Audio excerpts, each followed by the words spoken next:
O meu olhar é nítido como um girassol.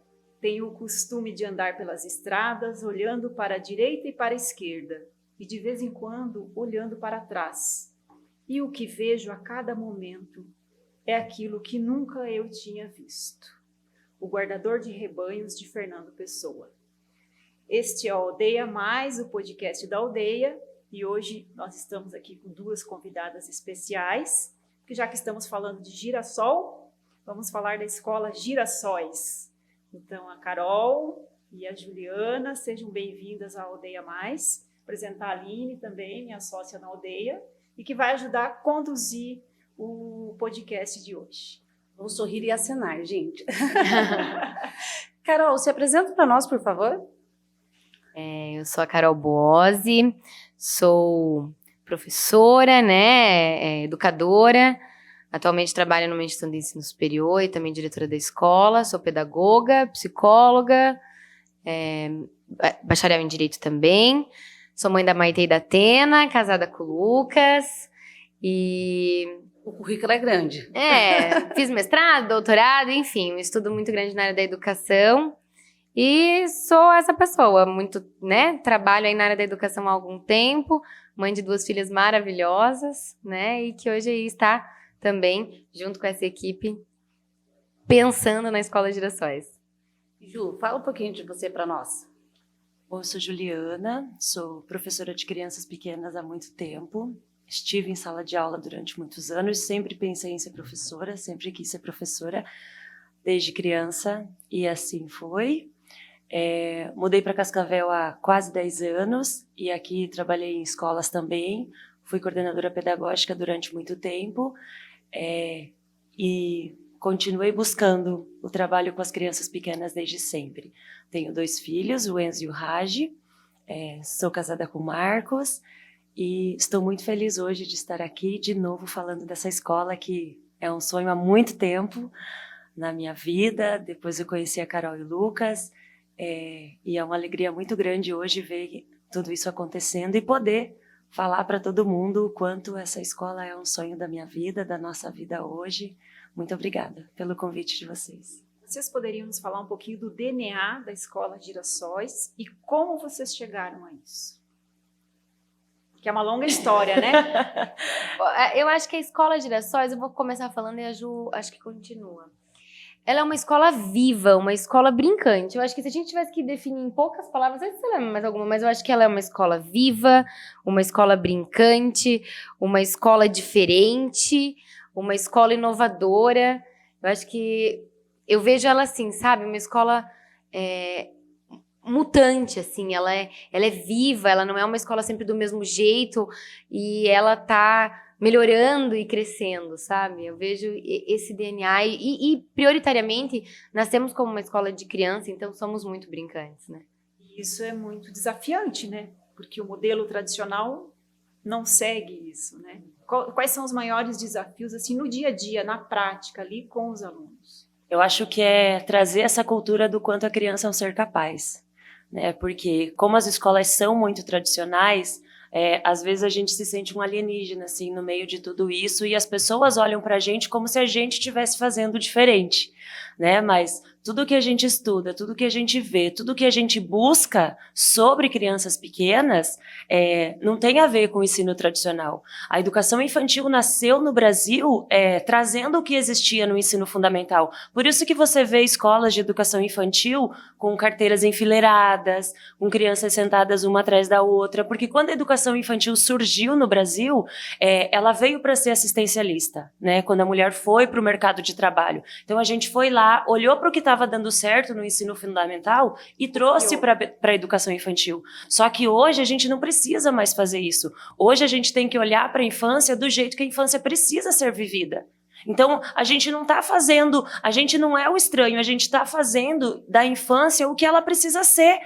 Quando chegar no ensino fundamental, a criança vai ter que viver tudo isso, uma metodologia um pouco diferente do que é hoje. Mas hoje, o que a escola traz é a referência para a educação infantil. Quando a gente vê crianças de 3 anos sentadas enfileiradas, ou uma escola de educação infantil que tem um super estímulo visual para as crianças, que traz muita coisa que não tem a ver com aquilo que se prioriza na infância, a gente vê, não é a gente que é o alienígenas da história, né? Por que é tão difícil romper com esse paradigma? Porque em outros países isso já é mais normalizado. É, né? mais a realidade, né? Eu acho que porque é novo mesmo, sabe? Porque a mulher, ela não faz tanto tempo que foi pro mercado. E a gente instalou uma escola de criança como ela já era, como ela já estava acostumada. Então, eu acho que ele é mais difícil porque sempre foi assim. E as pessoas estão acostumadas com o que é padrão, né? Mas eu vejo que as pessoas já estão preparadas para essa mudança, né? E a prova disso é a escola. A escola, né, não tem nem 2 anos e a gente tem fila de espera. Então, eu acho que as pessoas já estão esperando essa mudança. É difícil? A gente tem questionamentos, as pessoas perguntam. Mas a gente não quer adiantar algo do fundamental para a infância, porque não precisa, né? Nós não precisamos, nós somos para a escola mais tarde. E hoje se discute muito também a questão de deixar a criança com um pouco de ócio, né? Uhum. E na escola vocês possibilitam isso também, o tempo dela, sem fazer nada, porque hoje os pais têm a tendência de superestimular e criarem uma agenda, assim, o dia todo a criança tem que estar ocupada. E já existem estudos que não, que você tem que deixar a criança um pouco... É o brincar livre que a gente fala, né? Quando a gente fala que a gente é uma escola brincante, as pessoas chegam lá na escola e elas falam, vocês são a escola que as crianças só brincam? E a gente ri, a gente fala com o maior orgulho, sim, a gente é a escola que as crianças só brincam. Porque todos os contextos investigativos que a gente faz com as crianças, eles estão permeados pela brincadeira. Então, todas as atividades, né, tudo que a criança vai fazer, ela permeia uma brincadeira, mas é muito importante para a criança diariamente ter o tempo da brincadeira livre, que é esse ócio criativo, onde a professora normalmente organiza uma situação e ela só vai assistir, e ela só vai mediar dentro daquilo que for extremamente necessário, porque a gente fala muito hoje que a gente precisa de pessoas proativas, gente com criatividade, e não sei o quê, né? Como que a gente desenvolve isso numa criança se a gente dá o tempo todo o que ela tem que fazer? Se eu não permito que ela crie sozinha a partir da sua própria vontade, do seu próprio raciocínio. Então, o ócio criativo nada mais é que isso, esse tempo livre, onde a gente organiza situações e materiais e a criança vai sozinha descobrir aquilo que ela quer fazer. E isso acontece em situações cotidianas de brincar heurísticos, situações de exploração, investigação, onde ela cria materiais, onde ela descobre de onde vêm as coisas, né? Não pode ter comodismo, né? Exatamente. Qual é a relevância e o papel do professor nesse trabalho? Não, o professor, ele é o centro dessa mediação, né? Então, a escola, a coordenação, a direção, ela está ali e a gente forma os professores, porque esses professores, muitas vezes, eles não saem da formação de pedagogia prontos, né? Então, a gente vai estar, inclusive lá na escola a gente faz formação semanal, então a gente faz toda semana, um dia à noite, os nossos professores já estão contratados dentro dessa carga horária para estarem lá, porque ele media essa relação. E como que ele vai mediar da forma adequada se a gente não formar? Então, o papel dele é nesse papel de mediador e de organizador de brincadeiras, né, como a gente chama, que vão promover o aprendizado que a gente precisa. Então, ele tem o roteiro do que ele precisa ensinar, mas ele também precisa ser criativo para criar como ensinar, porque ele não tem uma apostila, como a maioria das escolas faz, olha, tá aqui, você vai fazer aqui nessa folha. Ele vai sentir o perfil daquela criança e daquelas turmas, o que a turma tá fazendo ultimamente, ele sabe com base na base nacional curricular que ele precisa ensinar, e ele precisa mediar e organizar a brincadeira e o planejamento dele para ensinar aquilo. Então, tem a parte do brincar livre, que a Ju fala, que é uma parte da nossa manhã ou da nossa tarde, mas a maior parte não é só livre.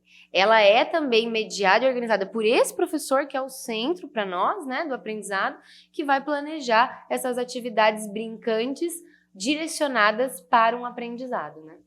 E eu sou suspeita, né? Para quem não sabe, a minha filha, ela tem 1 ano e 7 meses e estuda na escola, na Girassóis. E você falou uma coisa muito interessante, Ju, sobre capacitar. A gente acredita que a criança não seja capaz de fazer poucas, ou coisas pequenas, né? E a gente tem a mania de fazer por eles. Então, assim, a Maria quer colocar o calçado sozinha, né? Já faz um tempo, claro, isso. Mas é muito legal acompanhar esse desenvolvimento deles, né? Como a visão de mundo dela tá diferente. Ela conhece palavras engraçadas como investigar. Você fala para ela, vamos investigar. Nossa, ela adora investigar a natureza, enfim. E uma coisa também sobre os livros. Vocês levam muitos livros para a sala de aula, né? E a gente percebe que as crianças têm esse apego hoje com os livros, e eu acho que é muito do incentivo dos professores, né?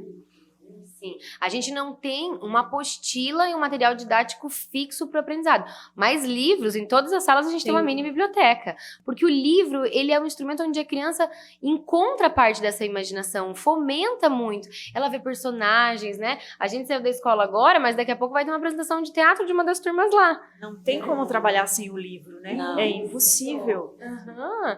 Então eles criaram um teatro, as crianças inspiradas em vários personagens vão lá apresentar uma das turmas para o resto de toda a escola, né? Então, isso vem da onde? Vem da história, da criatividade, do personagem, que a gente está presente no livro. Não tem como hoje a gente falar em criatividade, em pensamento, em raciocínio, sem apresentar história, sem falar do livro que é tão valioso para nós, né? E há casos de professores que não se encaixam e também de crianças, ou não? Crianças é difícil. Normalmente, eu sempre brinco com os pais no final da aula que as crianças não querem ir embora, né? Você já viu escola que as crianças choram porque não querem ir embora? A gente vê muitos casos desses. Normalmente acaba a aula, os pais vêm buscar, eles ficam lá no parquinho, eles não querem ir embora. Ver os né? animais, né? Que Exatamente. Tem, dá tchau pro Então, popó. né, sempre tem um final ali que é os inimigos do fim, a gente fala, né? Que eles não querem ir embora.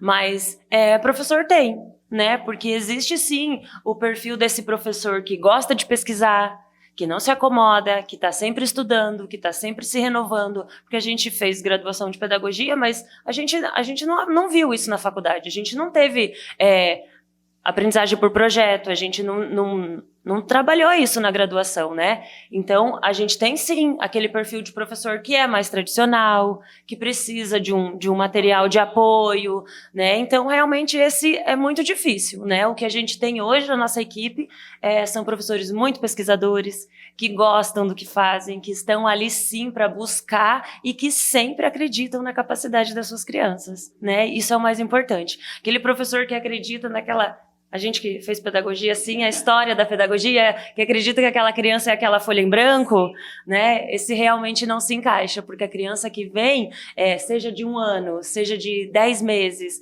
ela traz uma história com ela, né? E isso precisa ser valorizado. Então, esse professor, ele precisa, acima de tudo, acreditar... Ter humildade também, né? Acreditar na capacidade do seu aluno. Por isso que os bebês de 1 ano estão lá colocando sozinhos seus calçados, fazendo investigação na natureza, fazendo pesquisa, né? Então, exige um conteúdo que precisa ser construído desde a turma dos bebês. Então, esse professor é incrível, porque ele olha para um bebê e ele sabe da capacidade que aquele bebê tem. Por isso que ele vai atrás de trazer conteúdo significante para a turma do berçário. Não é só cuidado, né? Uma criança de 1 ano, ela precisa sim do cuidado, mas tem muita coisa para trabalhar com ela. E, acima de tudo, esse professor consegue olhar para isso e enxergar, né? Embora não seja um termo novo, mas para muitas pessoas é desconhecido, né? A questão da metodologia ativa. Carol, você poderia falar um pouquinho assim, como você define a metodologia ativa e como vocês trabalham? Eu vejo que a metodologia ativa hoje, apesar de, né, nas formações mais tradicionais de pedagogia, ela não há muito tempo por muito tempo não foi abordada, hoje ela é, sim, algo que a gente tem falado cada vez mais, né? Então, às vezes... Hoje, os cursos não conseguem centrar os cursos de pedagogia falando só sobre metodologia ativa, porque existe muita escola tradicional ainda. Então, mas hoje a gente já está trazendo esse conhecimento, a gente já vê, porque isso já é muita realidade em escolas internacionais, né, em grandes centros. Então, a metodologia ativa, ela é aquela onde o aluno é o centro do processo de aprendizagem. Ele precisa fazer, ele não precisa só receber pronto. A gente vai incentivar que ele produza algo, que ele esteja nessa relação fazendo, experimentando, testando, né? E o professor dando todos os materiais necessários para que isso aconteça. Não é a relação expositiva, que o professor vem e traz pronto. É o contrário. O professor incentiva a dúvida, o aluno percebe o questionamento e o professor dá ferramentas e auxilia de como ele não vai buscar essa resposta. E aí o aluno está vivo nesse processo, ele está ativo, ele está, nossa, olha, isso daqui gerou esse problema. Onde será que eu posso procurar isso? Vamos procurar nesse livro? Vamos procurar nessa revista? Professor, posso entrevistar meu pai? Posso perguntar para o meu avô? Né? Tem atividades que a gente faz que é perguntar para o avô. Mas o que é diferente? De repente no ensino tradicional estaria escrito numa história lá. A gente faz esse aluno levantar o questionamento e mostrar o caminho para ele encontrar essa resposta, que é hoje o que a gente precisa fazer. Um bom profissional não sabe tudo, mas ele sabe como procurar, ele sabe onde pesquisar e ele não tem medo disso. Né? Ele não fica ali estagnado esperando. Então a gente quer formar essas crianças para isso. Porque hoje a gente tem, né, escolas do ensino fundamental, que são por metodologias ativas, escolas do ensino superior, que são por metodologias ativas, né, os cursos mais avançados, eu posso dizer isso porque, né, eu também estou na área do ensino superior, em ensino superior são por metodologias ativas, né? E a gente está preparando. A questão é que hoje o adulto não sabe muito bem, o aluno fica um pouco, às vezes até receoso, porque ele estava acostumado numa outra posição. Mas esse aluno hoje, do perfil dos Girassóis, que a gente acredita que as outras escolas também se tornarão, né? Porque é um processo que vai acontecer essa transformação com todo mundo, ele é um aluno mais ativo, né? Ele vai chegar como um adulto mais ativo no ensino. Vocês trabalham com o ensino educação infantil de 0 a 5 e a partir do ano que vem, o primeiro ano, certo? Vocês falaram que tem fila de espera, vocês pensam em ampliar? Como que tá? A gente sempre fala que a ideia da escola é, sim, olhar principalmente para o processo individual de cada aluno, né? Mas a gente sabe que esse é um processo que vai ser uma consequência, né? Então, desde o começo, né? Quando a gente pensou na escola, a gente sabe que isso é uma continuidade e que essa fila vai crescer cada vez mais e que mais crianças precisam estar dentro de um espaço onde proporcione isso a elas, né? Então... porque aí eu pensei assim, ela sai da escola Girassóis e vai para o ensino tradicional. Haverá um choque, certamente, mas ela estará preparada para isso. Como que vocês a gente já teve, né? A gente já teve pessoas que se mudam, ou que às vezes por algum motivo, né, mudam para uma outra escola tradicional, e essa criança não tem nenhum déficit de aprendizado com relação a outras, muito pelo contrário, ela é uma criança mais ativa, ela é uma criança participativa na aula, né? Talvez quem não se acostuma com ela é a professora que recebe, né? O que é um problema nosso, né? O que acontece, né? O que a gente já ouve relatos é que essa criança que sai, e aí a professora que recebe é que tem um pouco de dificuldade de lidar com as perguntas, né? Em função de tudo isso, ela vai ser protagonista, ela vai ter um repertório cultural maior, ela vai ter um senso Elas crítico perguntam maior. muito mais, né? É uma criança que ela não se satisfaz com qualquer coisa, eu né? pergunto, né? O mundo está preparado? Se um bebê de 1 ano já gosta de investigar, você imagina, né, lá nos 5, 6, como é que eles vão, né? Com certeza, né? Eu acho que a gente está caminhando para isso cada vez mais. E a gente tá, assim, né, expandindo. A gente teve um pedido aí das nossas famílias que estão hoje, né, na última turma que a gente teria, porque a gente começou sendo do G1 ao G5, e unânime, todos eles vieram em um determinado momento desse ano para nós, falando, olha, a gente quer continuar na escola, a gente não quer sair daqui, vocês precisam expandir. E aí a gente começou ali um ajuste interno na escola, até quem passar por lá vai ver que a gente está aumentando ali algumas salas, mas a gente quer muito mais, né? A gente sabe desse processo, então a gente quer continuar expandindo, a gente tem espaço para isso e está entre os nossos planos, né? Logo vem ensino fundamental, médio e superior. Por que não, né? Quem sabe, Futuro. né? Claro! Falando em futuro, como vocês veem a educação do futuro? Então, acho que falando do nosso chão, né, da educação infantil, acho que já está na hora, né? O que a Carol acabou de falar, A gente precisa olhar e essa mudança precisa acontecer, né? A gente não pode mais olhar para uma escola de educação infantil e ver as crianças reproduzindo o conteúdo do ensino fundamental, né? Quando a gente fala, a gente recebeu uma família na escola um dia e falou, mas o meu filho com 3 anos já sabe escrever o nome. Eu falei, mas ele sabe amarrar o sapato? Né? Tem outras coisas... de cidadania né? também, Tem né? outras coisas na educação infantil que são mais importantes do que a criança aprender a escrever o nome. Isso é um processo que vai acontecer, né? A gente trabalha sim o início da alfabetização a partir das crianças de 4 anos. É um processo natural. Elas querem aprender isso a partir dos 4 anos. O que a gente não faz é antecipar uma fase a qual não tem necessidade, né? Então, essa transformação nas escolas de olhar para a infância, principalmente para a primeiríssima infância, que é de 0 a 3, que a gente tem milhares de estudos dizendo quanto essa fase é importante para a vida da criança, que precisa refazer, né? Esses estímulos que a criança tem até os 3 anos, para daí sim, nas fases seguintes, trabalhar aquilo que é adequado a cada fase, né? E para complementar, Ju, só para eu acho que esclarecer assim, o estímulo não é que a gente o estímulo que a Escola Girassóis dá é diferente dos outros estímulos da escola. A gente dá estímulo para a criança o tempo todo, mas muitas vezes um estímulo que está ligado à natureza, um estímulo para ela ter autonomia, um estímulo que vai estar relacionado a ela aprender habilidades e competências de inter-relação, não só a parte escrita, não só a letra, não só o número, né? Então, esse processo de alfabetização, que as famílias, quando a gente tem crianças pequenas, esperam muito, ele, pela própria legislação da Base Nacional Curricular Comum, ele pode até a 2ª série.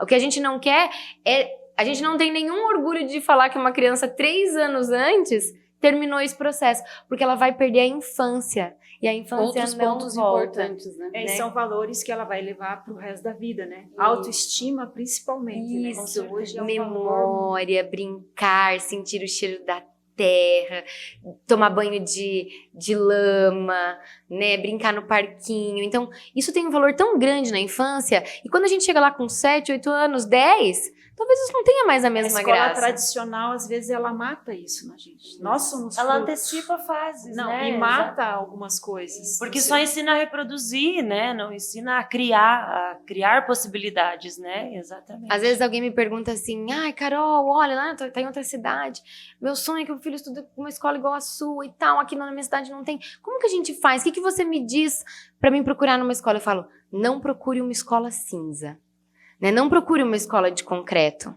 Procure uma escola com espaço para o seu filho correr. Uma criança que fica dentro da sala o tempo todo e que o jardim da escola é desse tamanho e ali grama pode... sintética. Não é da infância. Ou não tem grama, né? Suja. Grama Se suja. sintética para as crianças. Se sujam, hein? brincarem. Isso A não é escola da Girassóis infância. se Gente, suja. olha como é. A criança fica feliz de estar cheia de lama. E a gente tem lembranças dessa faixa etária quando a gente é pequena. Isso faz muito sentido na infância. Então procure uma escola assim, o máximo de área verde, de sol para essa criança tomar, janela para ela tomar vento. Isso faz parte dessa faixa etária. E nessa relação aí, nesse processo aí de 2 anos, o que vocês mais aprenderam com as crianças? Acho que experimentar. A criança experimenta tudo. Ela não tem medo de experimentar. E essa experimentação é boa, porque assim ela vai naquela coisa do ensaio e erro. Aprendi aqui, isso daqui eu gosto. E aí ela se conhece também, ela passa a entender o que ela gosta. Não porque o professor disse que ela devia ser assim, mas porque ela se experimentou, né? E, na minha opinião, o que eu aprendi muito também é que a gente não precisa se limitar, né? A criança, muitas vezes ela chega lá para nós com um diagnóstico enorme, ou porque a família falou que ela é assim, e essa criança, ela não se limita, a gente não limita ela, a gente não rotula ela, e ela pode ir além, então a gente não deve se limitar, a gente aprende isso, né? Meninas, está chegando ao fim a nossa entrevista, eu quero que vocês deixem um convite para as pessoas irem lá conhecer a escola, conhecer um pouco da metodologia de vocês, onde vocês ficam também. E lembrando que nesse mês, a Girassóis estampa a capa da aldeia. O Lucas também não está presente no podcast, mas está presente na capa da aldeia, numa belíssima reportagem, né? E falar um pouquinho desse sentimento também, de estar na aldeia. E nos outdoors da cidade também. É, uma alegria muito grande, a gente ficou muito feliz, foi muito divertido, né? Foi um dia muito divertido, que a De gente... muito sol e vento. De muito sol até chegar nessas fotos lindas aí, foi muito legal. Então, acho que é um grande orgulho para a gente, né? Mostrar um pouco mais desse sonho da nossa vida e que mais pessoas possam viver isso e, principalmente, né, entender o que a gente acredita, né? Para as crianças, para a infância, a escola que a gente quis construir, a escola que é viva hoje, como a Carol disse. A gente está ali na Rua Paraná e a gente faz reuniões semanais, né? Encontros toda semana para as famílias novas que quiserem conhecer a escola. É importante frisar, às vezes as pessoas vêm, hoje mesmo uma pessoa entrou em contato comigo, eu posso ir conhecer a escola, tem vaga. A gente não atende dentro de horário de aula, porque por questões de segurança, né, e respeito com as crianças que estão ali em aula, mas a gente faz encontros semanais, no máximo a cada 15 dias, com as pessoas que querem vir conhecer a escola, são todas bem-vindas. A gente fala muito, né, de como a escola trabalha. E está todo mundo super convidado para ir lá, né? Já estamos quase abrindo as matrículas externas, né? Começamos essa semana o processo de rematrícula interna para os nossos alunos e logo, logo a gente abre as matrículas para o próximo ano, então... As reuniões são sempre ou aos sábados pela manhã ou no final da tarde, algum dia da semana às 6h30, né? Como a própria diz, a questão da segurança é algo muito importante para nós, né? A gente ter as pessoas da família, a gente gosta da família dentro da escola, as nossas famílias podem todo dia entrar dentro da escola, deixar o filho lá na porta, conversar com a professora, mas a gente precisa, né, de certa forma, estreitar isso para quem a gente conhece, para quem já está lá dentro e também prever essa organização e segurança que as famílias tanto esperam. A altura da escola, a gente fica, né, na Rua Paraná, lá perto do Cais Coworking, perto do Coqueiral, né? A escola é no Coqueiral, mas ela é na Paraná, então é uma rua que todo mundo conhece, um pouco abaixo da prefeitura ali. Então a gente vai ficar muito feliz em recebê-los, né? A gente está tendo muitos contatos, é uma alegria muito grande contar a nossa história, né? Num veículo de comunicação como a Aldeia, tão prestigiado, né? Tão querido pela nossa cidade. A gente agradece aí a possibilidade, o convite de estar aqui, né? E estar com vocês aí também divulgando um pouco da nossa história. E os pais esse mês vão ganhar uma revista, né? Os papais da geração. Começaram hoje a ganhar uma Ganharam revista. já. Hoje eles estão Vou colocar começando a levar. Para mostrar, a Gráfica Sueste mandou uma lembrancinha para vocês, para Ju levar, uma Obrigada. agendinha. Gráfica Sueste é Gráfica nossa Sueste. parceira na impressão Quem da faz a nossa revista, impressão da revista, dos uma para livros. Carol, uma lembrancinha. da Para os aldeia. meninos, do Gustavo, seu Valdir, Dona Rose. Nós Vanessa. agradecemos que vocês aceitaram o nosso convite e quando tiverem outras pautas sobre educação, vamos conversar. Amamos. Nós acreditamos no mesmo propósito, assim. Amamos. Obrigada. Obrigada Obrigada. aí. Estamos a postos aí para quem quiser.